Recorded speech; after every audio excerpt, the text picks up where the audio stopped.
Let's turn our attention now to the plight of widows around the world. The loss of a partner is devastating.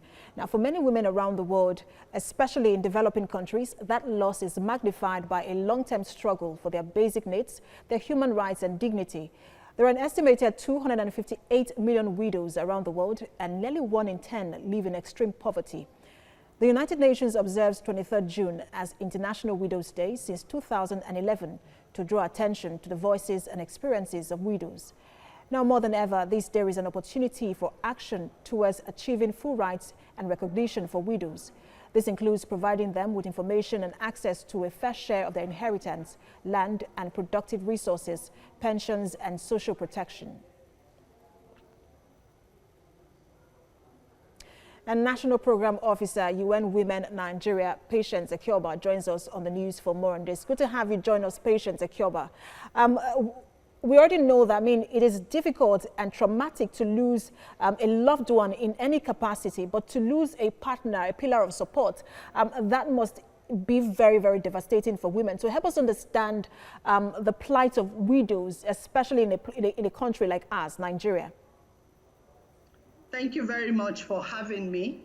I'm glad to be part of this this year's International Day for the Widow.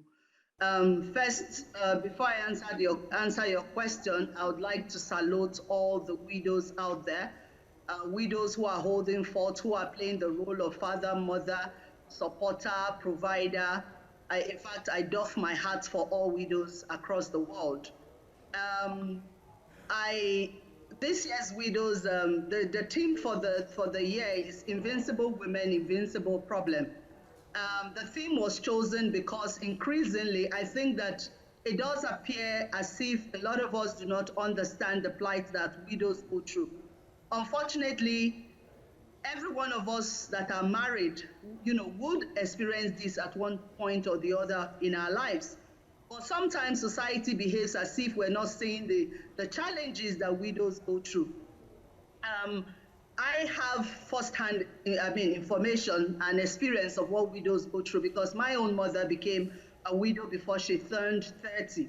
So I can tell you firsthand that it is not something that anyone would desire.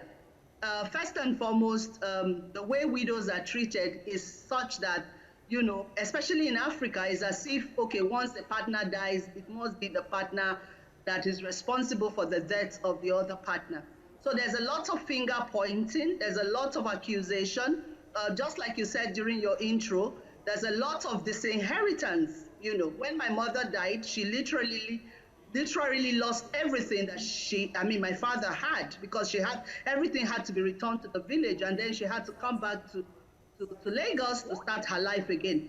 So there's a lot of things that widows go through, but I would like to also quickly highlight that widows are not a homogeneous group. Please allow me butt in here, because one would think that with modernization, some of these issues will be a thing of the past, but religion and tradition play a huge role here. So should some of these issues be legislated? Should we have laws to protect widows, when it comes to some of these issues? Yeah, certainly. I just got off a Skype discussion with a group that is actually leading a legislation to ensure that the rights of widows in Nigeria are protected.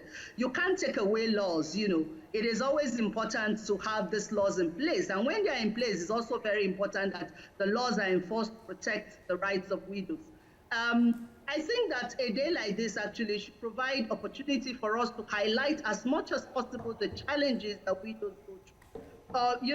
From being accused, some of them are tagged witches. They are the ones that kill their husband. A lot of them are subjected to obnoxious practices, hair cutting.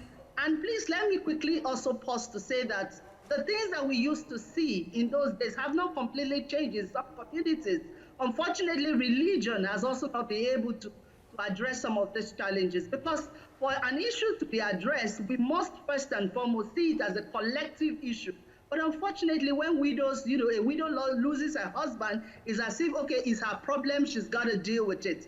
But as much as possible, society must rise to the occasion to begin to see it as a collective issue that does not just affect the woman, but affect the children. Because I knew the impact that losing my father before I turned 10 had on me, and I'm still, if not because, you know, we have husbands who are sometimes playing the roles of fathers.